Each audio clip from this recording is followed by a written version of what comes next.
Udah ini? Oke, sekarang kita wawancara sama Rian Adrianri.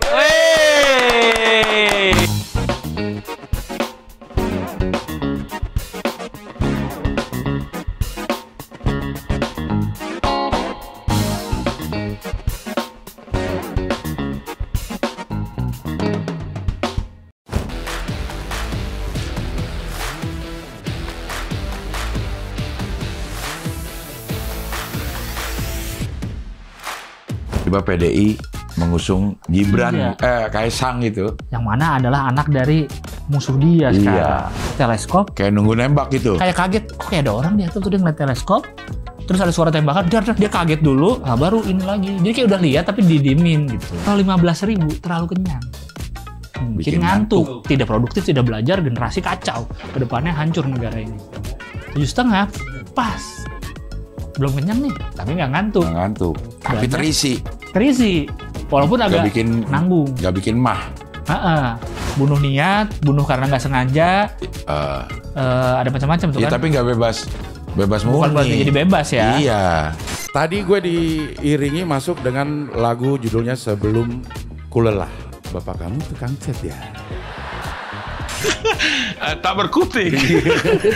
Berkutik. Nggak jadi lain lagi nih. Beda.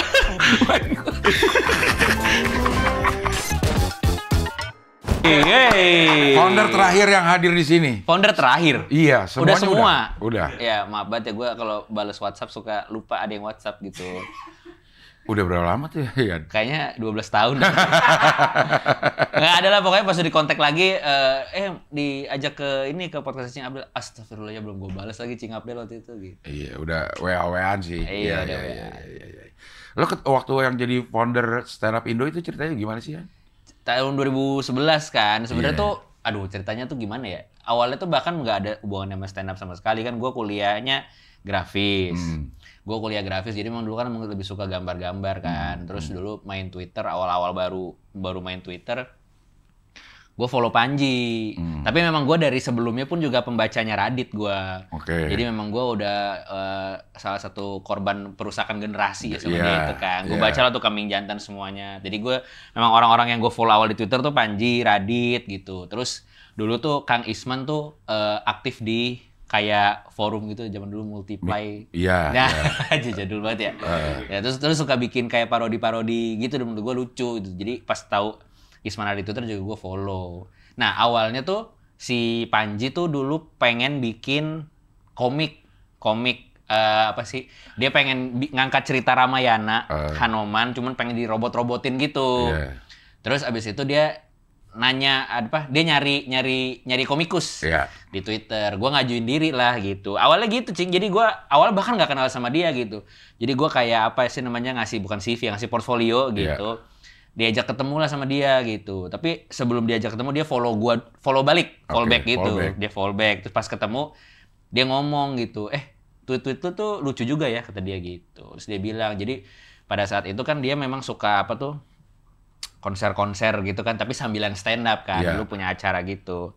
Terus dia bilang, gue liat tweet lu tuh lucu ya. Gue mau ngasih tahu nih, gue tuh sekarang lagi dideketin sama stasiun TV. Kompas TV jadinya kan, tapi dia bilang dideketin kok stasiun TV yang pengen bikin ajang pencarian stand up komedian gitu. Kayaknya lu bisa deh ikut audisi, kata dia gitu. Gue nggak tahu apa-apa, terus kayak gitu ya, ada ya udah. Tapi lu udah tahu stand up? Tahu karena nonton dia sama nonton Regi. Nonton Regi di YouTube sama ya, tapi gue tahu almarhum Taufik Safalas gitu. Style-nya tuh gue tahu gitu. Dulu bokap gue tuh suka banget nonton Sri Mulat, dan pernah gue dibawa ke Taman Ria. Jadi nonton tuh, gue dulu ngelempar rokok. Tuh. Disuruh gitu kan. Jadi gue tahu biasanya kan almarhum Basuki keluar duluan gitu kan, pakai serbet apa, in a way kan kayak stand up ya.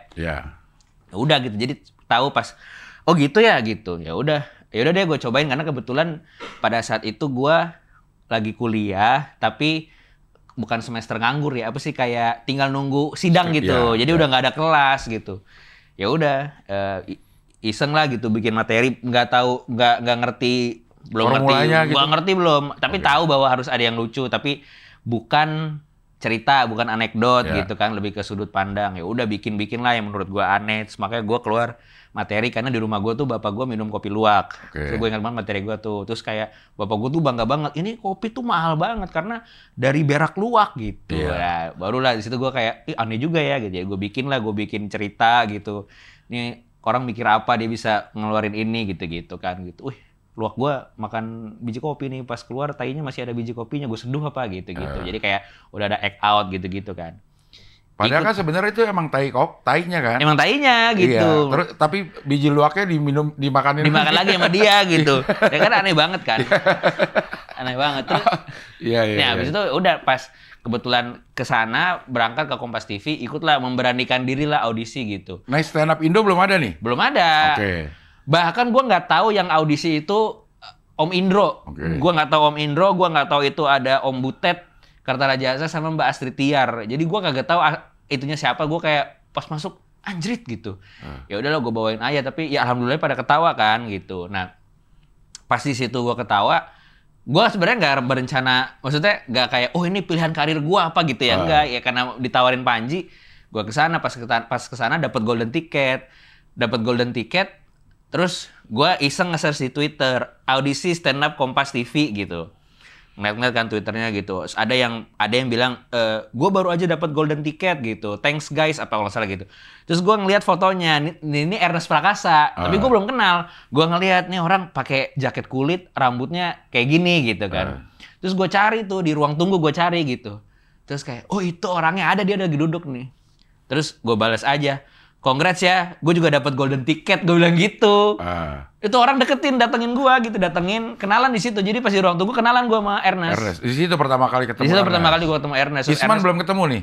Belum. Oke. Habis itu si Ernest bilang, gue tuh untuk audisi ini, gue tuh latihan open mic, ada Canda Comedy Cafe di bilang di Kemang gitu. Oh ya, gue tahu, gue sering lewat tapi nggak pernah kesana gitu. You mau nggak gitu? Gue mau latihan lagi nih gitu. Ya udahlah gitu. Akhirnya tukeran nomor sama dia. Terus di Twitter si Ernest bilang, gue sama Rian mau open mic gitu. Ayo datang gitu, karena itu berbarengan, jadi kayak acara audisinya tayang, tapi guanya sama Ernest juga pengen latihan gitu, pengen nyobain kan, karena kan yang pas gua audisi itu kan udah ngasal aja, maksudnya seenaknya, senyamannya aja, nggak ngerti stand up tuh kayak apa. Nah pas Ernest ngomong kayak gitu, si Panji yang udah seringan stand up baca kan, terus dia bilang, gue mau ikutan dong gitu, nyaut tuh di Twitter gitu, terus namanya dulu masih Twitter ya, bukan X. Anjay. Terus habis itu si Radit baca, gue juga mau ikut dong gitu. Jadi itu pada malam itu orang pada baca gitu nih, mau ada 4 orang stand up gitu. Terus abis itu si Isman itu diajak sama Ernest juga. Iya. Katanya emang Isman kebetulan ada di situ aja. Iya, nggak tahu, gue nggak ikut. Tapi dia ini kok, dia kalau nggak salah ya maksudnya udah dia aware gitu, mau ada yang audisi segala macem kan.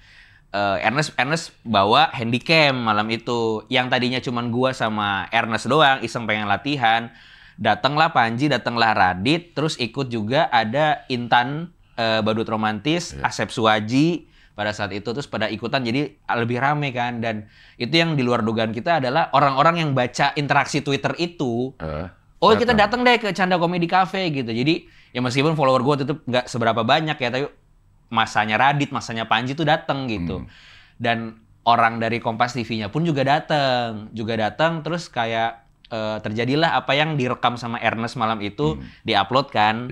Jadi stand up night 1 gitu. Iseng aja, awalnya belum ada komunitas, udah kita bikin stand up night 1 gitu, bahwa kayak ini ada malam di mana kita stand up komedi orang-orang Indonesia gitu. Pertama kalinya nih dibikinin gitu. Diupload sama Ernest, terus malam itu pecah banget lah gitu.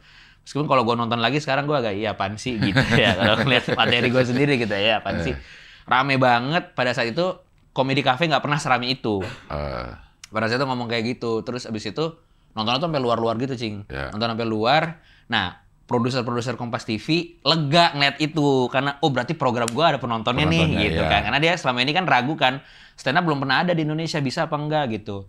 Nah, pas udah selesai itu, gue, Panji, Ernest, Radit sama Isman duduk di meja kafenya gitu, udah bubar tuh, udah pada sepi gitu. Terus kita kayak buset tadi apaan ya gitu, kayak bisa gitu ya gitu.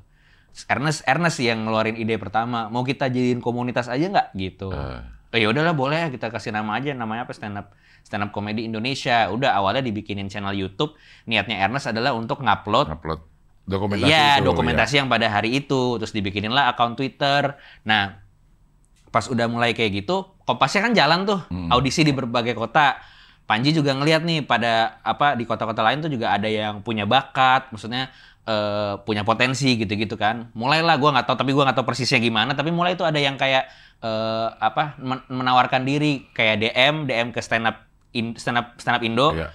Boleh nggak bang kalau stand up Indo kita bikin juga di kota ini, kita bikin bola di kota ini gitu ya. Kita sambut idenya, wah ini menarik banget ya gitu.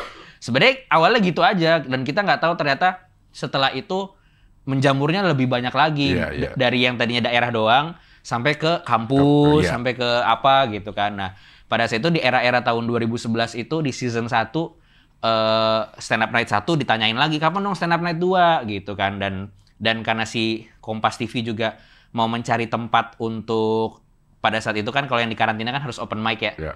Jadi supaya nggak di comedy cafe terus gitu, kadang-kadang di cafe apa, mulailah muncul kayak bentuk-bentuk kerjasama gitu antara kafe sama lu kan terus si itu Rahman Rahman dulu di Coffee Toffee di mana gitu ya.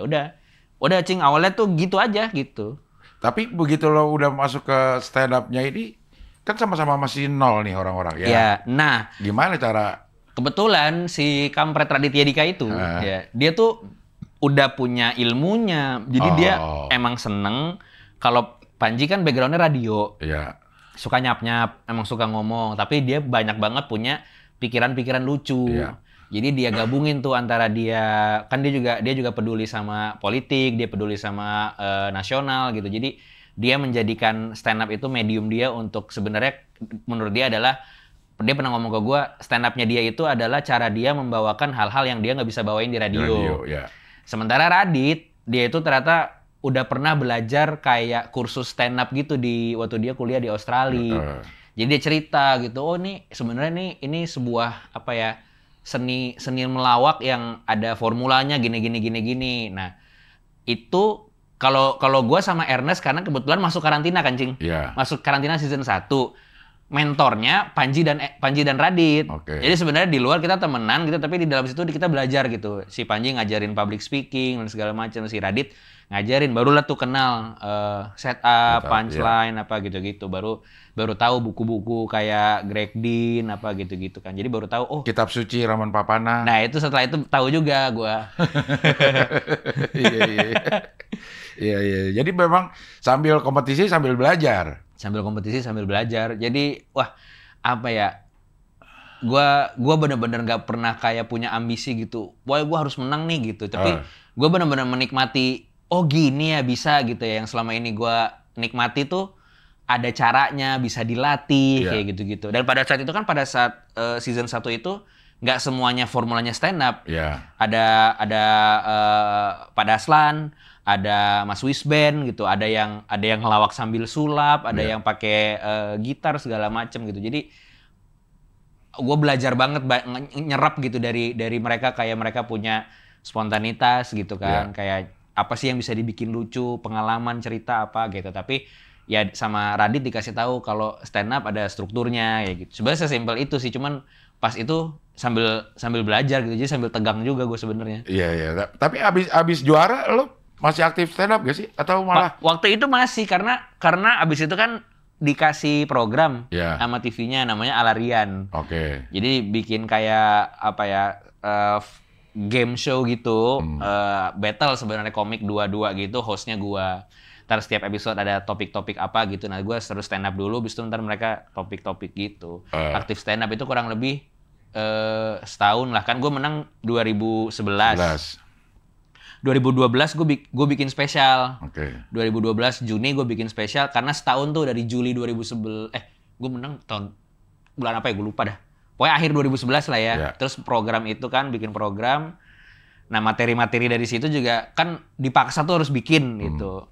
Sayang aja menurut gue kalau cuman tayang di TV gitu kan. bikin show gitu, gue rangkum lagi, gue pertebel lah gitu, gue pertebel lebih ngomong jorok pada saat itu kan gitu. Ya. Tapi udah ada belum waktu itu show anak stand up yang bikin show? Panji yang pertama itu. Bhinneka Tunggal Tawa. Tawa itu. Itu pertama kali gue, kalau nggak salah dia yang pertama kali bikin special show kan, jadi kayak menarik banget nih ya gitu, pengen sih gitu. Itu lo tour juga? Enggak? Yang special pertama gue enggak. Okay. Habis itu gue bikin tour, habis itu gue bikin show namanya Little Man Big Problems. Okay. Itu yang bikin Ernest. Jadi isinya gua, Ernest sama Aco. Oke. Dia bikin. Nah, pas di situ materi itu yang menurut gua cukup kuat untuk gua bawa tour. Terus gua bikin tour judulnya Take a Closer Look. Sosok Inggris banget ya. Lihatlah lebih dekat gitu, Take a Closer Look. Keliling sama banyak komunitas, keliling ke beberapa kota. Cuman nggak finalnya di Jakarta. Pada saat itu nggak finalnya di Jakarta, gue lupa kenapa juga. Terus udah. Nah, kebetulan kan gue emang sebenarnya kuliahnya kan grafis. Dan sebenarnya tuh dari kecil tuh pengennya jadi animasi, jadi animator, bikin film animasi sebenarnya. Emang orang kan kenalnya kan gue awalnya stand up ya. Jadi pas sekarang fokus ke animasi, ngiranya gue belok ke animasi. Padahal sebenarnya lagi belajar animasi, dapat tawaran belajar stand up gitu, dan tertarik juga dan suka nyoba. Kebukalah rezeki di situ, karir di situ. Jadi gue lupain dulu tuh belajar animasi. Tapi kuliah udah kelar nih? Sekarang. Bukan, waktu itu. Waktu itu enggak, waktu itu gua setelah lulus lagi, setelah Suci 1, pokoknya menang Suci 1, gua ngebut ngerjain skripsi. Oke. Gua ngebut ngerjain skripsi sambil nyiapin materi spesial gua. Oke. Jadi bisa ya? Enggak, DBD gua bisa. DBD gitu, terus habis itu ya udah, tapi habis itu pokoknya kalau ada yang pernah beli DVD-nya atau sekarang dijual juga kan digital download-nya. Kalau lo lihat gua di spesial itu, jas gua kegedean saking gua kurusnya. Karena DBD itu baru keluar rumah sakit pentas gua. Jasnya harusnya sebenarnya emang ukuran lo. Iya, tapi karena lo jadi kurus. Iya, jadi agak lebar gitu bahunya gitu. Iya. Karena pas di season 1 gua gendut banget, Cing. Iya. Kelar sekolah tapi masih bermimpi jadi animator itu. Iya, jadi animator. Cuman kan pada saat itu ya udah kan ada kesempatannya juga kan, dan ya nggak mau gue sia-siain juga gitu, jadi ya gue ambil juga gitu, yang maksudnya tawaran stand up di mana. Jadi berapa lama lo menikmati titel juara 1 dan segala macam? Menikmati titel juara 1, maksudnya menjalaninya ya. 2 tahun sampai 2014. 2014. Sampai 2014 itu gue masih stand up kayak di kampus, terus diundang sama apa sih kayak perkumpulan mahasiswa yang di luar negeri gitu loh, yang kayak di Australia. Terus pernah dapet tawaran apa di Metro TV, bukan stand up tapi gue nge-host acara travel ke Jepang gitu. Namanya Kokoro no Tomo. Itu tahun 2013. Nah, disitulah. Nah, pas di 2013 itu pas gue ke Jepang, di situ gue tiba-tiba keinget karena kan Jepang kan negara animasi banget ya. Nah, pas itu gue kayak anjir, gue lupa nih cita-cita gue yang ini gitu. Barulah cari beasiswa. Nah, tahun 2014 keterima. 2014 keterima beasiswa, cabut. 2015 Amerika. Hollywood gitu-gituan.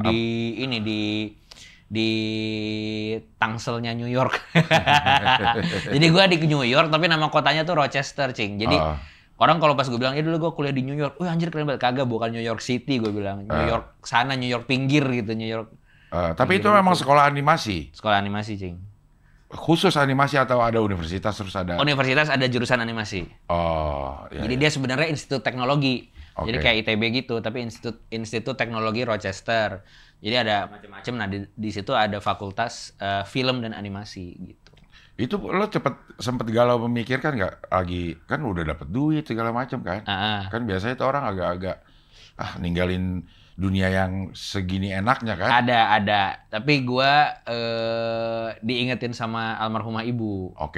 Karena almarhumah ibu tahu dari kecil gue pengennya menjadi kartunis. Ngomongin dulu kartunis kan. Dulu tuh gue segala macam apalah buku pelajaran tuh gue gambar-gambarin, Cing, gitu. Dan gue tipe orang yang ngayal gitu loh di kelas, nggak merhatiin, suka kayak gitu kan. Jadi dia pas dia gue bilang dapat beasiswa, dia bilang udah ambil aja gitu. Ntar juga kalau rezeki mah nggak akan lari. Maksudnya orang juga kalau kamu balik lagi juga mau stand up lagi juga pasti bisa, kata dia. Emang berapa lama sih sekolah ini? Gue balik 2018, 3 tahun.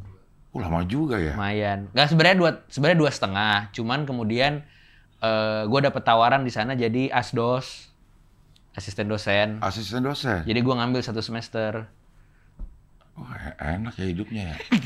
Nggak sih, nggak enak. Gue nggak mau lagi balik ke sana, Cing. Kenapa emang? Nggak, satu, gue nggak suka dingin pertama. Dan ini aja lah, maksudnya ya pemerintahannya juga nggak asik lah. Nggak asik gitu ya. Udah gitu pas gue lagi tengah-tengah di sana, kan 2016 Trump naik. Iya. Oh, itu aneh banget, dinamikanya aneh banget. Masa sampai pernah dikirimin email sama dekan kayak untuk diyakinkan bahwa mereka tuh menerima perbedaan, mereka nggak akan rasis gitu-gitu. Karena rasisnya ya? Karena gue international student, gue kan bukan orang sana. Jadi khusus orang-orang yang bukan dari Amerika dapat email itu gitu, bahwa kayak kalau sampai ada tindak diskriminatif apa-apa lu lapor ya gitu. Gitu banget, aneh banget deh. Tapi memang berasa pas lagi Trump. Iya, cukup berasa gitu, cukup berasa. Kalau kayak ya gue nggak pernah lihat langsung, cuman ya dinamikanya cukup nggak nyaman gitu loh. Ya. Akhirnya memutuskan balik ke sini. Karena memang harus balik lulus. Jadi kan gue maksudnya tidak ada mimpi untuk kerja di Amerika. Ada. Gue selama di sana dulu kan mikirnya, pengen nih gue keren kayaknya kalau kerja di Disney. Mimpi gue kan kerja di Disney, di Pixar gitu kan. Dan setiap tahun tuh mereka membuka lowongan untuk jadi nggak langsung kerja, tapi kayak bukan internship juga ya, jadi kayak mentorship gitu. Jadi kayak sebenarnya diikutin sama produksi, cuman belajar gitu. Setiap tahun tuh Pixar buka sekali, Disney buka sekali. Artinya kan selama gue 3 tahun, gue ada 6 kali kesempatan kan. Gue selalu apply, Cing. Dan selalu ditolak. Karena, tahu nggak penolaknya apa? Gue nggak ngerti ya, maksudnya pastinya pertama yang pengen masuk banyak. Dan gue yakin pasti banyak banget yang portfolionya lebih kuat dari gue. Jadi ini selalu di email balik gitu. Sorry, kita belum bisa nerima lo gitu. Walaupun memang dikasih feedback lah. Menurut kami lo masih lemah di sini, mungkin lo belajar ini lagi segala macem gitu. Jadi 6 kali nyoba sedih gitu. Cuman gue cerita juga di teman-teman agak lain, gue bilang cuman kalau sekarang lihat gue berkah sih. Maksudnya kalau gue keterima pun gitu ya, gue masuk Disney, gue masuk Pixar, gue ngerjain film orang. Di dalam mesin yang besar gue cuman sekrup. Ya kan. Alhamdulillahnya setelah tugas akhir gue di sana bikin film animasi, gue dikenalin dari Bang Adriano Colby. Dia kan pada saat itu di Visinema. Nah, dia ngenalin gue ke Mas Angga Sasongko. Tanpa sepengetahuan gue, jadi dia ngasih tahu ke Mas Angga Sasongko, ini gue punya temen nih, dia suka banget animasi. Lu kan katanya Visinema mau nyoba animasi. Dia follow gue lah ternyata di Twitter gitu. Dia follow gue di Twitter. Terus dia ngelihat, karena memang gue share kan proses gue bikin tugas akhir gue itu film judulnya Prognosis. Nah, dia ngelihat terus akhirnya pas mendekati gue lulus, dia udah hubungin gue, dia bilang pas balik sini ngobrol yuk gitu. Jadi dia tawarin gue masuk ke dalam Visinema karena Visinema pengen bikin animasi. Iya, itu tahun berapa nih? 2019. Akhirnya lo bikin sama Visinema. Sama Visinema, tapi belum langsung bikin. Pada saat itu Visinema mau bekerja sama Nusa, kartun Nusa, animasi Nusa gitu. Nusa dan Rara itu. Nusa dan Rara mau dibikin layar lebar. Cuman si Visinema ini butuh seseorang dari sisi Visinemanya sama pemilik IP-nya supaya ada satu produser pendamping.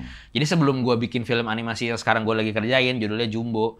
Nah, udah kelar tapi kan itu? Dikit lagi, Cing. Belum? Dikit lagi. Itu udah lama banget gue lihat. Iya, karena menurut gue pertama, pengumumannya pada saat itu memang cepat. Kecepatan. Menurut gue agak kecepatan. Karena memang kalau mau bikin film animasi layar lebar yang panjang itu kan lama sebenarnya gitu.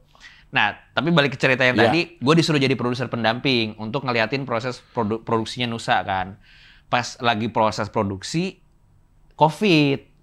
COVID, akhirnya semua ngerjainnya di rumah masing-masing dan segala macam. Akhirnya harusnya rilisnya 2020, mundur ke 2021. Mundur ke 2021, tayang. Baru setelah itu gue pede untuk loncat masuk ke produksi sendiri gitu di Visinema. Nah, itu ngerjain Jumbo itu. Jumbo itu pokoknya pertama kali mulai nulis skrip itu di tengah-tengah 2020 dah. Di tengah 2020 mau beres Desember ini. Ya kan? Juki 5 tahun. Nah kan gue juga ngobrol sama Faza kan. Dia 5 tahun kan, ya sama, emang kayak gitu, emang ya gimana ya? Iya. Lama banget. Karena ya memang kan kalau bikin film, gue tuh sebenarnya pengen sih, maksudnya berbagi gitu ceritanya kayak gimana bikin film animasi, cuman kelamaan. Tapi memang prosesnya lama banget sih, karena kalau kita syuting itu kan idenya udah ada nih, nyata gitu nih, kursi nyata kan. Jadi kamera tuh cuma ngerekam kan gitu. Dan kalau apa namanya, gambar kamera buat film itu kan 24 frame per detik. Artinya dia langsung ngerekam aja tuh sedetik 24. Kalau animasi sama, tapi per frame-nya harus dibuat. 24 gambar dibikin. 24 gambar dibikin untuk per detiknya gitu. Jadi kagak ngerekam dia. Dia harus dibikin, dan apapun ya, maksudnya mejanya, botolnya, cing updale-nya, guanya dibikin gitu. Dibikin. Kalau gua kan animasinya animasi 3D. Kalau Faza kan animasi 2D. Kalau dia gambar tuh, dia gambar per frame per detik 24 frame. Kalau gua bikin bentuk 3D-3D-annya gitu. Dan dia bisa dikontrol gitu, bisa dimainin. Gerakannya. Gerakannya. Cuman memang sebelum kita mulai itu rekaman suaranya dulu. Nah itu ya. Maksudnya itu juga lama. Kalau bikin film animasi itu yang dipekerjakan pertama suaranya dulu ya? Suaranya dulu. Sebenarnya lebih mungkin selama ini orang mikirnya kan animasi dulu, habis itu di-dubbing ya? Di-dubbing ya. Itu bener kalau dia mau berubah bahasa. Kayak misalnya Doraemon dari Jepang mau dubbing ke Indonesia, nah animasinya udah ada, dia dubbing di atasnya gitu. Tapi kalau kita bikin sendiri, kita rekaman dulu, jadi ntar kayak bikin kayak drama audio gitu, Cing. Jadi mana yang take-nya paling enak kita jahit, sampai kita kedengeran, oh nih mantep nih yang kayak gini. Nanti baru yang bikin animasinya, dia punya bekal suara itu. Jadi ketika nyocokin suara berarti? Nyocokin suara, jadi begitu dia bikin actingnya, gitu dia bisa ngebayangin sendiri, oh ini penekanannya dia di sini nih, berarti ini bisa gue bikin lebih lucu, ini bisa gue bikin lebih sedih kayak gitu. Misalnya si suaranya teriak, betul. Nah itu lo nyesuaiin dari suaranya itu. Nah iya, misalnya teriak nih, misalnya gue bilang, oh gue ambil yang ini nih karena teriakannya haru banget misalnya gitu kan. Nah nanti gue bisa tantang si animatornya gitu. Nih lo kalau denger teriakan kayak gini, yang dibayangan lo ekspresinya dia gimana sih gitu, posenya kayak apa gitu, teriaknya gitu, apakah teriaknya gini, apa teriaknya sambil banting atau sambil ngapain gitu. Jadi ada unsur kreativitas dari si animatornya juga gitu. Karena pun juga kalau gua bikin animasinya dulu, terus yang ngisi suara ngikutin, kan gua ngebatasin acting dia sebenarnya ya kan. Jadi gua nggak mau itu, dia masuk ruang rekaman, gue jelasin skripnya, dia baca, gue cuma jelasin situasinya, gue kasih tahu karakter lu tuh begini, kondisinya lagi gini, emosinya gini, lu bisa bayangin, bisa, ya udah acting gitu. Jadi dia juga lepas gitu, dia performance-nya juga nggak gue halang-halangin. Jadi pada saat gitu. take suara juga dia berakting artinya? Berakting. Nanti nih gue banyak dokumentasi proses ketika gue ngerekam suara. Nanti pas promosi Jumbo itu gue kasih lihat kayak gimana gitu. Ntar lu bisa lihat kayak, misalnya gue bahkan kayak, gue butuh dia, jadi kan ada dialog makro, ada dialog mikro nih. Makro tuh ya dialog, misalnya kayak, aku benci sama kamu gitu. Mikro tuh cuma bener-bener yang kayak, gitu, atau kayak bunyi nafas gitu-gitu doang kan. Nah, kadang-kadang gue pengen efeknya tuh terasa nyata, misalnya gue bilang, gue pengen lu ngedorong karakter ini ya gitu. Jadi kadang-kadang gue pegangin bantal, ini lu dorong ya gitu, sambil direkam gitu. Jadi gue dapet tuh beneran kayak, emosi suara, dia, kayak gitu-gitu. Atau kalau gue butuh dia lari, ya gue suruh dia lari di tempat, yang kayak gitu-gitu. Nah, ini kalau sutradara di film animasi, itu bedanya sama sutradara di film biasa tuh apa? Sebenarnya sama, karena gue perlu ngasih tahu aktornya kan, dia harus main seperti apa, ceritanya, adegannya seperti apa, emosi yang harus sampai seperti apa, sebenarnya sama. Cuman yang gue kasih tahu lebih banyak lapisannya. Pertama gue ngasih tahu yang rekaman suara nih, abis itu gue ngasih tahu ke yang bikin animasinya. Gue bilang nih adegannya begini, terus abis itu gue pengen dia jalan ke sini segala macem ya. Nah lu bikin ya. Jadi sebenarnya sama kayak blocking gitu kan, ngarahin blocking. Nah yang gue suruh blocking si animatornya kayak gitu. Nih shot ini cuma 10 detik ya, tapi dalam 10 detik lu harus bisa bikin dia kelihatan nonjok misalnya gitu. Jadi cuman sebenarnya sama. Kalau film biasa kan langsung bareng tuh, ya kan, aktornya di situ, karena nggak ada yang dibuat lagi kan gitu. Sama. Animatornya ada berapa nih yang si Jumbo Kalau ini? total animator doang ya, Iya. mungkin 100. Buset. Semua Ada orang 100. Indonesia? Orang Indonesia. Full. A sampai Z orang Indonesia. Kenapa Mantap. 100? Setiap orang pegang satu karakter? Atau gimana tuh? Karena gini, filmnya 100 menit lebih. Oke. Gua bagi jadi 5. Jadi per sekuennya 20 menit. 20 menit ya. Nah, per 20 menit ini gua butuh satu leader, terus dia ngerjain chunk ini, satu leader ngerjain chunk ini. Jadi per bagian itu ada 20-an animator, dan itu ada animator, ada apa namanya istilahnya ya, artisnya tuh yang ngerjain tekstur ya. Nah, karena sebenarnya animatornya sendiri yang ngegerakin mungkin nggak sampai 100 itu dari yang ada pekerjaan namanya modeler. Modeler itu yang bikin kayak misalnya si Jukinya gitu ya, model 3D-nya jadilah tuh model 3D-nya, modeler yang ngerjain. Modeler ini ngoper ke namanya tekstur artis, dia yang bikin kulitnya, kulitnya, bajunya, rambutnya, segala macam. Dari situ pindah lagi ke ada yang namanya rigger. Jadi kalau teman-teman pernah lihat wayang gitu ya, wayang tuh kan dalamnya ada kayak tulangnya tuh buat dikontrol sama dalangnya. Nah itu rig namanya kan, rig. Nah itu mesti dibikin juga. Jadi setelah dia jadi, yang udah gue approve, dia harus bikin rignya nih. Dia harus bikin rignya. Tergantung juga si sutradaranya mau kayak gimana. Dia bisa geraknya bisa sebesar apa, batasnya seperti apa, dibikin sama rigger. Itu dijadiin satu, baru dikasih ke animator. Jadi animator tuh udah dapat paket lengkap. Dia udah dapat boneka model 3D yang bisa digerakin, sama udah punya tekstur segala macem. Udah pakai kostum segala macam. Nah, kalau scene-nya udah dia animasiin, terus gue suka, itu pindah lagi ke lighting. Jadi bedanya sama film orang asli tuh, kalau orang asli kan lights, kamera, action. Nah, kalau animasi kamera, action, lights terakhir gitu. Jadi begitu gerakannya gue udah suka, belakangan tuh nah sekarang ini yang lagi gue kejar beres Desember itu adalah proses lighting. Jadi sekarang animasi udah beres semua, gue udah berapa kali nonton udah abu-abu doang gitu, Cing. Jadi nggak kelihatan warnanya cuman warna polos aja gitu. Jadi kelihatan kayak gue nih celananya jeans biru, ini kuning, kulitnya hitam gitu. Cuman belum ada apa sih, cover ya? Belum ada. Ya kalau kayak gini nih. Iya. Tapi kan gitu. Yang di promo-promonya, nah kalau itu lo jadiin dulu. Iya. Jadi kalau film biasa kan jadi beres bisa lu potong kan. Ya. Nah, ini sebenarnya gitu juga. Jadi nanti akan ada trailer yang lebih panjang yang diambil dari film yang udah kelar. Ya. Tapi kemarin karena kita juga pengen membangun antisipasi, bikin kepisah gitu. Sebenarnya itu rahasia ya. Sebenarnya itu diem-diem sambilan kita ngetes. Jadi kan apa sih ibaratnya riset. Kita lagi bikin riset, ya udah jadiin klip lah. Kita bikin riset jadiin trailer gitu. Padahal masih dalam proses mencari oh ini segini nih yang kita mau nih gitu.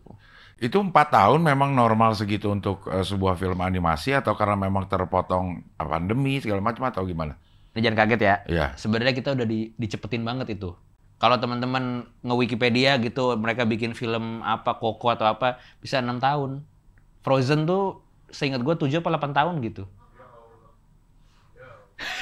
Lulus SD, bos. Iya. Nggak beneran, Wikipedia dah. Kayak dari dia ide berapa, terus rilis tahun berapa gitu. Ini kayak sekarang nih, studio-studio animasi luar negeri pasti lagi ngerjain sesuatu yang rilisnya tahun 2030. Cuman belum mulai promo aja, belum ngumumin. Pasti udah kerjain. Spider-Man yang ini. Metaverse. Nah, ya, Spider-Verse. Kan dia tahun 2018 kan? Terus sequelnya keluar 2023. Iya, berapa tuh? 19, 20, 21, 22. Ya, 5 tahun. 5 tahun. Jadi kan lo 100 menit ya? 100 menit itu... Seratusan lah. Ya taruh 100 ya, berarti 6.000 detik. Kali 60. Bener. 6.000 detik. Dikali 24. Iya. Itu gambar yang harus Itu frame yang harus disiapin. Dibuat, iya. Buset. Tapi capek, cuman ketika kita preview tuh menyenangkan gitu, Cing. Kayak bikin sulap. Lo wih hidup ya gitu. Ada rasa itunya gitu.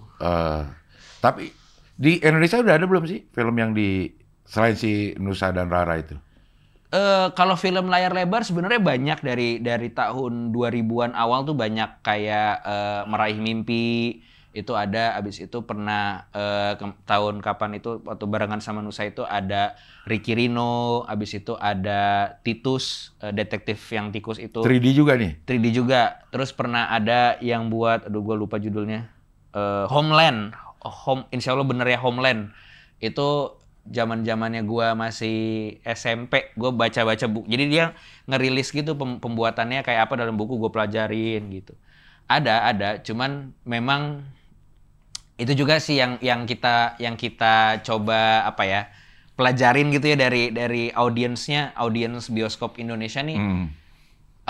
Sejauh ini kayaknya masih belum percaya sama animasi Indonesia gitu. Ya kan? Ini maksudnya dengan segala hormat ya, maksudnya kayak aduh kok penontonnya segini gitu. Nah, ini sekalian pengen mengusahakan supaya kita dapat trust-nya gitu. Karena sayang banget menurut gue banyak banget talenta animasinya gitu di Indonesia tuh, banyak banget Cing yang jago yang pintar tuh banyak banget, cuman ngerjain project luar yang memang yang nggak salah gitu, cuman maksudnya gue aja bisa ngumpulin 100 gitu ya kan, padahal yang sekarang masih sekolah itu banyak banget. Dan kalau ngelihat apalagi sekarang, zaman dulu kan bukan zaman sosmed ya. Sekarang tuh lu bisa upload karya, lu bisa ngasih lihat lu itu bisa apa, itu kan lebih direct gitu, ya lebih langsung. Nah, gua aja beberapa artis yang ngerjain Jumbo ini juga gua ngelihat di sosmednya gitu, gua ajak gabung jadi ini. Jadi memang ini bener-bener film karya banyak orang gitu. Gua aja sutradaranya, bukan film karya gua sebenarnya. Tapi skrip lo kan? Skrip gua sama ada satu penulis lagi namanya Widya. Jadi memang kita berdua. Karena ketika Mas Angga nawarin project ini untuk gua direct, jadi gini, konsep awalnya Jumbo itu yang bikin adalah Adriano Colby sama Irfan Ramli. Tapi dia nggak punya cerita pada saat itu. Dia cuma punya sebuah premis lah, kalau joke premis ya gitu. Nah, premis ini mereka kan punya kayak ruang penulis gitu di ini Cing, di Visinema. Awalnya tuh mereka mau coba develop ini jadi kayak sitcom live action si premis Jumbo ini gitu. Karena pertemanan satu orang anak dengan spirit, dengan sesuatu yang bukan manusia gitu kan. Terus abis itu pas mereka udah mulai develop, kok banyak keterbatasannya gitu secara live action. Ini kayaknya ide ini harusnya animasi deh gitu. Makanya si Bang Adriano Colby itu ngenalin Angga ke gua. Nah, pas itu dikasih ke gua, Mas Angga bilang, ini ada ide, tapi masih mentahnya gini doang ya gitu. Lu direct deh gitu. Pas gua lihat materialnya emang masih tipis banget. Terus pas gua mulai lihat-lihat segala macem, ada titik-titik di mana gua kayak, ini kayak masa kecil gua gitu kan. Terus ya, gua jujur aja gua mikir ya, kalau gua mau ngerjain ini selama 4 tahun, kayaknya kalau nggak personal gue nggak betah deh gitu kan. Harus ada sesuatu yang ngiket gitu supaya gue betah ngerjainnya 4 tahun gitu kan. Jadi gue bilang sama Mas Angga, Mas boleh nggak gue selain direct gue nulis juga? Ya boleh, silakan, ini barang lo, kata dia gitu. Yaudah akhirnya gue minta izin sama produsernya, gue ikutan nulis. Tapi dari awal memang udah tahu ini proyek akan 4 tahun? Iya, nggak, karena gini. Enggak, ke si Visinemanya juga tahu? Tahu, makanya karena itu kan mereka juga teredukasi dari Nusa kan. Nusa itu untuk bikin satu episode aja kayak butuh 2-3 bulan. Satu episode yang kayak 10 menit gitu kan. Dari segala prosesnya gitu. Jadi Mas Angga tuh ngerti gitu. Nah, terus dia makanya manggil gua, ngobrol lah kita gitu. Dia bilang, gue punya visi, namanya Visinema kan. Gue punya visi pengen bikin film animasi layar lebar Indonesia yang proper, gimana Yan gitu. Ya gue belak-belakan ngomong, lo kalau mau bener, mau bagus, nggak bisa buru-buru Mas, gue bilang gitu. Gue jelasin semua stepsnya segala macem. Terus ya ada negosiasi lah gitu. Oke, kalau Disney atau kalau siapa 6 tahun, lo bisa push nggak? Jadi awalnya 3,5. Gue bilang ya udah, gue coba gitu. Tapi dengan bener ya gitu. Maksudnya jangan ngebut-ngebut nggak karuan gitu. Nah, Mas Angga setuju, dan yang gue bersyukur banget adalah gue bilang nih. Animasi itu sebenarnya film juga kan gitu. Kebetulan aja yang main bukan orang asli. Dan lu kan perusahaan film. Jadi kalau lu minta gue bikin film animasi, boleh nggak gue disupportnya seperti lu nyupport film? Artinya gue butuh editor film, gue butuh sinematografer film, gue butuh yang bikin musik film segala macam. Jadi kita treat inilah sebagai produksi film gitu, dan itu dikabulkan. Jadi film animasi Jumbo ini ada production designernya gitu, terus ada sinematografernya, ada DOP-nya gitu. Jadi memang gue bilang bahwa ini kalau mau proper ya memang harus segitu gitu. Dan ya sebenarnya molor setengah tahun kan jadi 4 gitu. Tapi insya Allah ketika ntar rilis worth it. Tapi kalau DOP-nya itu ngapain pada saat nentuin blocking? Ya karena kan kita pakai software. Sorry, yang ngerjain tuh tapi orang. Si DOP di belakang aja nih, ngambil di sini gitu. Iya. Atau jadi dia nginstruksiin yang operator kameranya di komputernya. Oke. Jadi kan dia dalam software itu ada kamera virtualnya. Yeah. Nah, itu bisa ganti lensa, bisa pilih fokus di mana gitu-gitu, sama lah kayak kamera biasa. Yeah. Jadi di dalam ruangan 3D itu tuh kita bisa taruh kamera, kita taruh objeknya, kita taruh orangnya. Nah, dia yang ngarahin gitu. Kita mau shot apa, kameranya mau gerak gimana, ngezoom atau mau gimana gitu. Iya. Gue dulu 3D Max ini gak? Iya, gue belajar juga 3D Max yang paling mana huruf bisa bikin kayak gitu. Itu ininya dasarnya seperti itu. Dasarnya itu, ya itu sama persis. Kayak bikin objek kan? Bikin objek, hurufnya dulu kita bikin pakai betul. Pakai Corel misalnya, diekspor ke situ, dibikinin 3D. Terus kalau mau taruh kamera di mana gitu? Betul, sama persis. Cuman bedanya adalah ya itu, misalkan situ si huruf kan dia sekitarnya nggak ada apa-apa. Ya ini kita bangun kompleknya, kita bangun rumahnya gitu. Oh ribet banget dong berarti. Iya makanya rame. Makanya gue bilang nih sebuah film karya banyak orang. Iya. Nah terus oke, kita SDM-nya semua mumpuni lah, karena kita memang udah ada yang dimulai, ada beberapa film-film animasi. Gue minum ya, Cing. Silakan. Ada nama Indonesianya di situ kayaknya setiap film animasi. Tapi mesin kita udah ini proper gak? Mesin belum seproper sana. Jadi kita masih tetap harus nyari. Kita kan kalau udah selesai bikin video kan kita ngerender ya. Iya. Nah, kadang kan kalau kita bikin ya mungkin video kayak gini kan bisa render personal dari editor kan, render selesai.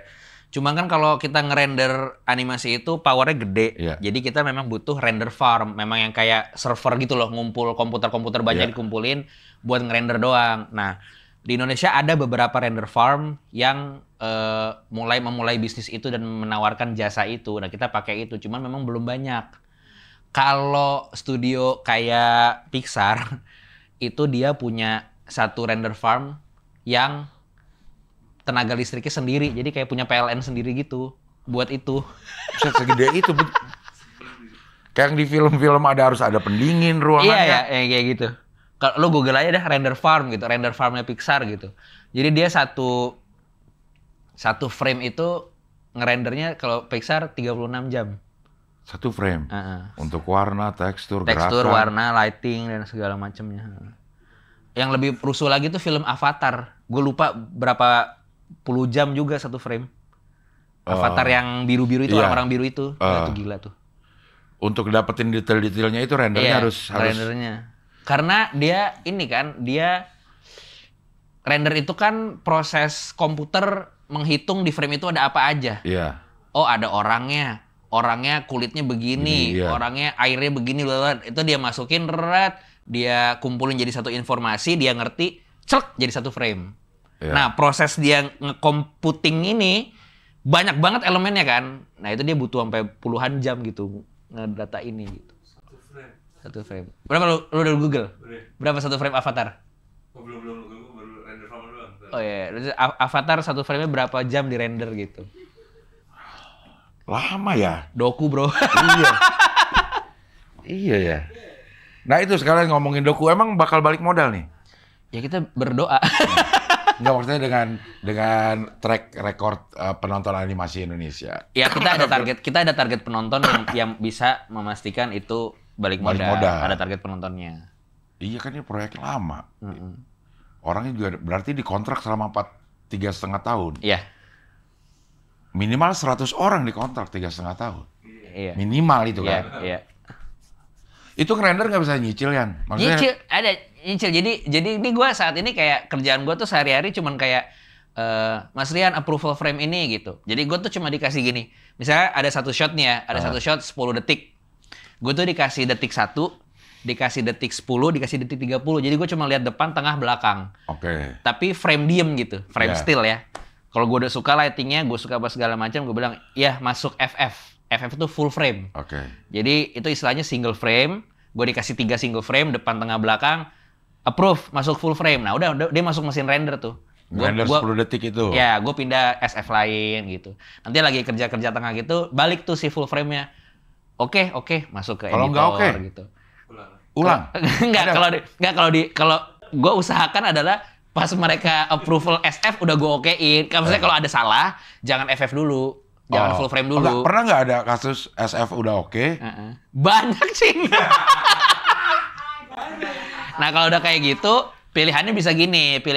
Oke, gue suka lightingnya, tapi itu ada salahnya misalnya ya, ada salah apa gitu. Ya itu ada yang kalau masih bisa ditolong sama compositing, editor yang edit ya, ntar gue roto deh atau gue hapus di editing. Iya. Ya udah gitu aja. Tapi kalau Mas ini nggak bisa dihapus di editing nih, harus balik ke animasi misalnya. Gue bilang dulu ke produser, ini boleh, ini harus gue selamatin nih shot ini gitu. Atau ya diiklasin gitu. Kadang-kadang gue mikir gini, mungkin yang lihat gue doang Iya, kali ya, iya. sebagai kreatornya. Mungkin penonton awam juga enggak gitu. Kadang-kadang gue kasih gini, kadang-kadang gue ngasih lihat, itu misalnya shot 2, shot 1 udah jadi, shot 3 udah jadi. Gue kasih lihat ke orang yang nggak ikutan bikin. Oh dia nggak salahnya, ya udah gue lihat gue aja gitu.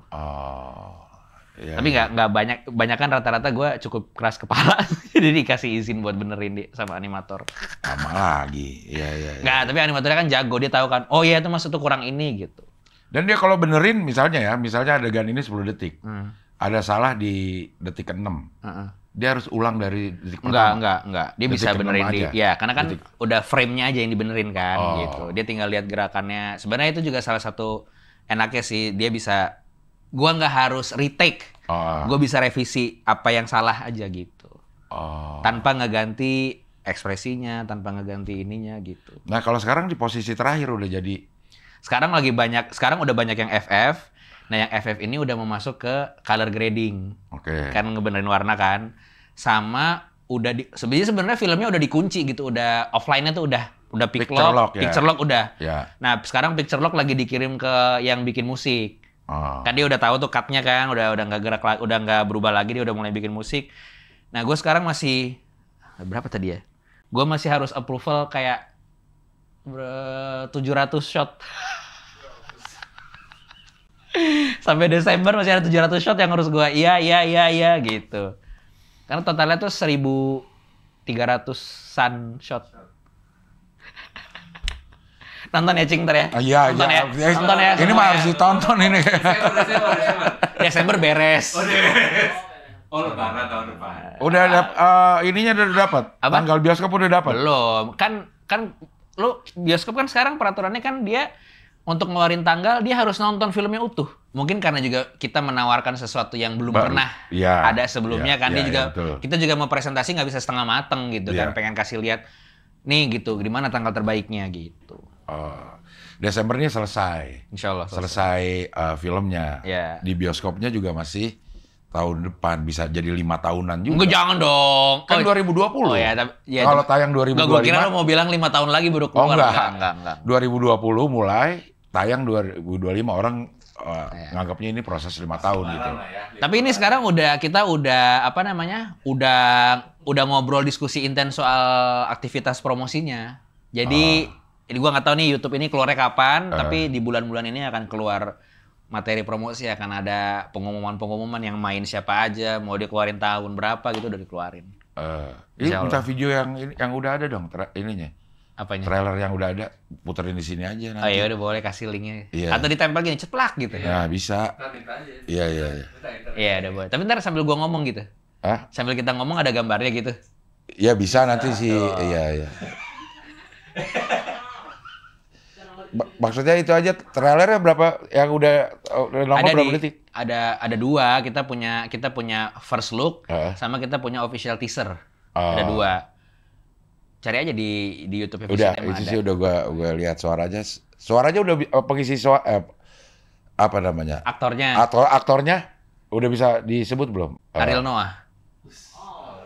Ariel Noah jadi bapaknya. Kalau lo lihat trailer yang teasernya itu, Iya. teaser yang udah keluar itu Yang naratornya tuh. Ya, itu narator tuh Boril. Wah, kok suaranya beda Nah, kayaknya. itu dia. Itulah namanya acting, anjrit. Kan di direct, Pak, di direct. Karena gue cerita gini. Jadi kan gue kan cerita karakter si utama Jumbo ini kan namanya Don.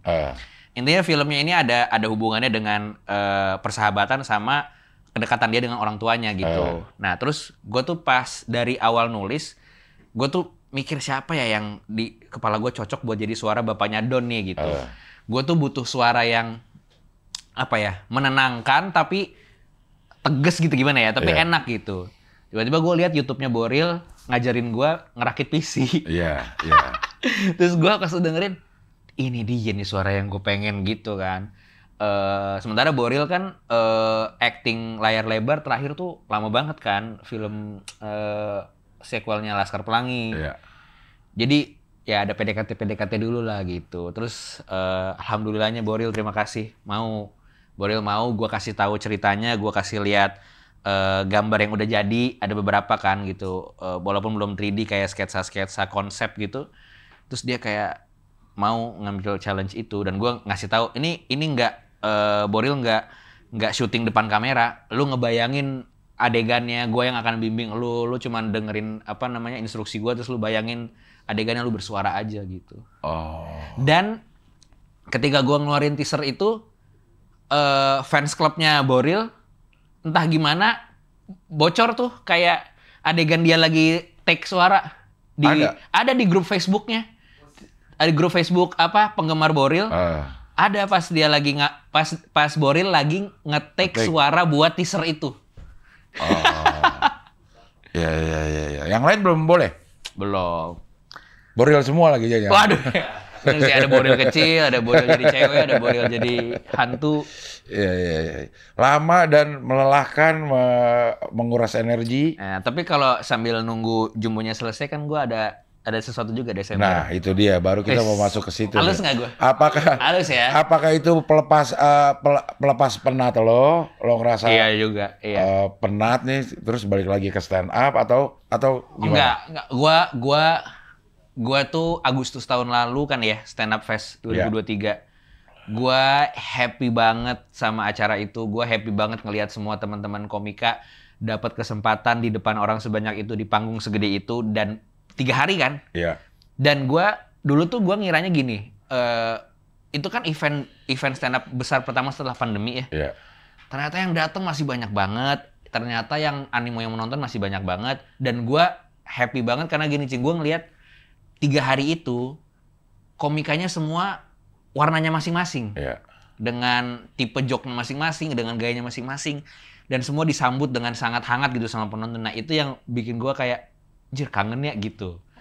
Gua ada rasa kangen itu gitu. Makanya gua kan sebenarnya selama kuliah di Amerika pun juga kalau lagi kepikiran ada ide-ide gitu, premis gua catet. Jadi gua buka lagi tuh note-note gua gitu kan. Ini bisa nih, gua jadi bisa. Terus tahun lalu nyoba open mic.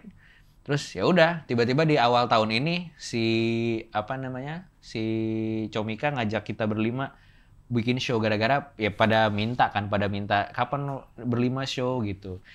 Ya udah, Bikin The Founder. Iya, ditawarin bikin The Founders. Itu tapi Desember, Oktober lo ada sama Bintang Emon? Ada, tanggal 12 Oktober sama Hiburin. Weh, Gilang! Gilang Baskara. Terima kasih Gilang Baskara. Dia bikinin gua event sama Bintang Emon juga. Hiburin 2024, 12 Oktober. 12 Oktober. Tapi belum dikasih tahu venue-nya di mana. Jangan yang serem-serem, Lang. Venue-nya yang asik-asik aja. Iya. Ya, boleh lah, Usmar lah. Tapi yang di sama The Founder itu udah Ini gambarnya muncul nih pas penonton lihat nih. muncul. Wih, tuh kan. Dia udah bikin banyak banget. Pertama Yuda Keling. Iya, Nanti, udah lewat. Ya, ada Remy sama Rindra, ada Iya. macam-macam kan, segala macam. Nah, gue di 12 Oktober tuh. Habis itu gue mau nonton Kukuh juga. Nah, nih Gilang nih, lu tur Lang. Tur dia, barengan berarti sama lu. Oh gitu. Enggak, tapi masih November kan? Bisa lah gua. Oktober juga sih. Enggak dia, iya maksudnya enggak sampai Desember dia. Oh ya. Enggak sampai Desember, jadi pas gua show Founders dia udah kelar. Iya. Iya. Desember masih kosong, ayo kita mau bikin apa? Iya. Ya nonton Founders lah. Iya. Tanggal 7 Desember. Tanggal 7 Desember. Iya, Tiket. tadi kan ngerilis early bird jam 10 pagi, jam 12 sudah ludes. Tapi ada presale lagi dong. Iya. 3.000-an yang udah ludes. Daya tampung 10.000 ya. Dia tampung 10.000 ya Allah. Kalau 2 jam habis 3.000, 10.000 bakal habis. Ini Kompas sampai ngundurin syuting Suci loh gara-gara The Founders ini. Emang bener? Iya. Yang bener? Iya. Harusnya Desember. Harusnya tanggal itu. Atau sehari setelah itu. Syuting audisi apa syuting? Syuting. Pokoknya ada rangkaian si Suci deh. Ya Allah, mohon maaf ya. Gua kagak tahu. Gua mah Kacau iyain ini aja. Iya. Panji nih Iya. Nggak, mungkin dia lihatnya jam New York kali. Oh iya, padahal masih sehari sebelumnya gitu. Salah kan. Ini ngapain? The Founders ngapain? Stand up semua atau? Nggak, jadi konsepnya itu komedi trifecta. Oke. Stand up, sketsa, improv. Oke. Nah, yang stand up itu cuma bertiga. Gue, Panji, Ernest. Yang stand up. 5-5-nya main sketsa. Dengan spesial bintang tamu yang masih misterius. Ya. Gitu. Terus abis itu main improv, komedi. Karena kan ada Isman. Isman kan bagian dari Improvindo. Ya. Jadi dia nawarin juga main improv. Tapi yang main itu cuma berempat. Ernest nggak ikut main. Karena? Gitu. Yang nggak tahu di undinya begitu. Oh. Jadi- Isman jadi master game masternya. Iya. Iya. Itu plus ada kejutan-kejutan lain yang belum diumumkan, yang hanya akan lu tahu nanti. Gitu. Oh. Jadi nggak kita doang, kalau lu enak ngeliat muka kita berlima, nggak kita doang, ada yang seru-seru. Ada openernya lah ya. Ya, opener ada, di tengah-tengah ada, yang ikut main ada, wah, seru deh. Wah. Oh, iya. Seru lah. Kalau yang si hiburin, lo ngapain? Ngapain? Hiburin. Siapa tahu ada gitu-gitu juga, nggak? Hanya stand up. Stand up aja, nggak. Gua openernya Bintang Emon. Oh, Nah, gue berdua sama Bintang stand up. Gue nggak tahu masih ada opener apa enggak. Ya, gue cuma dikasih taunya gue akan sepanggung sama Bintang gitu. oh maksudnya masing-masing stand up Masing-masing biasa stand up aja. biasa. Oh, Masing-masing biasa. tidak ada interaksi jadinya. Enggak. Ngapa lo berdua? Nggak tahu, ngapa Tang lo mau main improv sama gue? Hah? Hmm. Oh iya benar. Bener Juara juga ya. Suci dan Suca benar. Iya. Lo open mic dong sekarang. Mau mulai minggu depan. Ah, Iya pas bilang, iya sold out. Oh ya oke lah, open mic lah, udah open Iya. mic gitu. aman lo waktu kompetisi bareng skripsi aja bisa. Dan gue kagak mau DBD lagi. Oh iya. Iya. Ya asal tidak ada BD-nya lah. Iya, jadi kan sekarang gue ngerjain film animasi sama open mic nih. Iya. Kayak gitu lah. Ini balik sedikit aja ke film animasi. Kalau menurut lo sutradara film animasi harus animator? Atau yang di luar negeri gimana sih itu? Dia Enggak. Jadi menurut gua dia cuma perlu bisa bercerita dan dia paham menyutradarai film. Tapi dia cuma perlu tahu bahwa bedanya ya sekarang ada proses animasi. Dia nggak harus bisa animasinya, dia nggak harus bisa menganimasikannya, tapi dia mesti bisa ngasih tahu animator yang dia pengen apa. Oke. Jelasin ke animator gerakannya mau seperti apa gitu. Tapi memang menurut gua akan jauh lebih efisien kalau dia ngerti animasi. Karena apa ya? Ini medium yang beda banget, Cing. Maksudnya beneran ya lu mesti lihat, lu mesti bisa ngebayangin benda yang belum ada gitu. Iya. Kalau dilihat dari rentetan produksinya tadi take vokal syuting apa namanya itu? Vokal itu apa sebutan istilahnya? Recording VO itu krusial banget ya karena ekspresi yang lo bayangin nanti di gambarnya Betul. harus ada di situ. Betul. Gitu. Jadi ini ceritanya adalah satu aktor animasi tuh bisa kayak gue minta beberapa versi. Oh. Jadi misalnya ayo ini jelas adegannya adalah lu marah sama anak lu sebagai seorang ibu, terus lu dengan emosi apa kayak gimana, terus gue bilang dialognya adalah jangan bohongi ibu gitu. Yeah. Tolong kasih gua sebanyak-banyaknya versi yang lu bisa. Nanti dia gitu. akan bikin gitu. Oh. Jangan bohongi ibu. Yeah. Jangan bohongi ibu. Ntar kan beda-beda tuh tag-nya. Yeah. Nanti begitu gua milih, gue pilih yang paling cocok dengan respon karakter yang lain kayak gitu-gitu. Karena sebelum kita bikin animasi, Cing, kita bikin yang namanya storyboard, ya kan. Jadi apa yang ada di skrip itu gue minta sama penggambar storyboardnya untuk dibikinin kayak panel-panel komik gitu kan. Jadi gue bahkan sebelum mulai animasinya tuh kita harus bisa nonton filmnya dalam bentuk kayak komik. Nah itu diedit sama editor, si gambar-gambar itu dikasih timing cut, dikasih musik sementara, dikasih sound effect sementara, jadilah yang namanya animatic. Nah, animatic itu durasinya sepanjang film, jadi misalnya gue bikin 100 menit. Animatiknya ada 100 menit nih. Nah, di situ baru gue masukin si dialog-dialog yang tadi tuh. Dialog yang tadi gue masukin. Nah, gimana caranya supaya proses animasi yang lama itu nggak sia-sia. Nah, saat bentuknya masih animatik inilah produser nonton, eksekutif produser nonton, kalau ada sponsor nonton.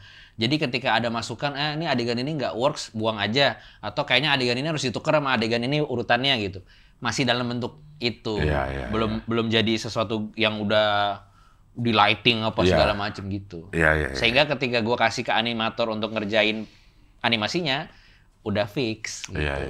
Gue pikir gue tidak terbayangkan tadi ada storyboardnya dulu. Jadi lu harus mikirin nih, yang lagi ngomong ini berarti responnya apa segala macam, itu harus dipikirin. Itu gue paling ngasih, misalnya gue cek Cing Abdel nih, gue bilang, Cing Abdel di scene ini Cing Abdel jadi bapak yang ini ya.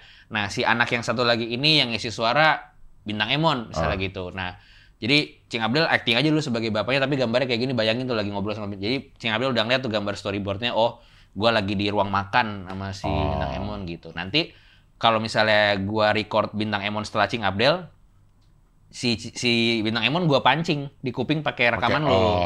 Jadi dia tahu emosinya seberapa buat nimpalin kayak gitu. Seru ya? Seru. Iya. Dengerin dan nontonin prosesnya aja udah menegangkan. Harusnya lebih menyenangkan saat udah amin, jadi. Insyaallah. Iya. Oke, ini pertanyaan terakhir nih, Rian. Lo pernah menyangka nggak stand up comedy akan sebesar ini? Enggak lah. Enggak, gila. Gue happy banget. Gue happy banget gimana ini bisa banyak banget ngubah hidup banyak orang. Betul. Wah, itu gue bener-bener bersyukur banget gitu. Maksudnya bersyukur, bukan artian gue bersyukur, gue menciptakan ini, enggak. Maksudnya bersyukur ada orang-orang yang nemu jalannya di sini gitu. Banyak banget gitu. Gue merinding kadang-kadang kalau mikirin itu. Nah, lo kan di Amerika nontonin stand up juga gak? Atau lo perhatikan skena sana gak?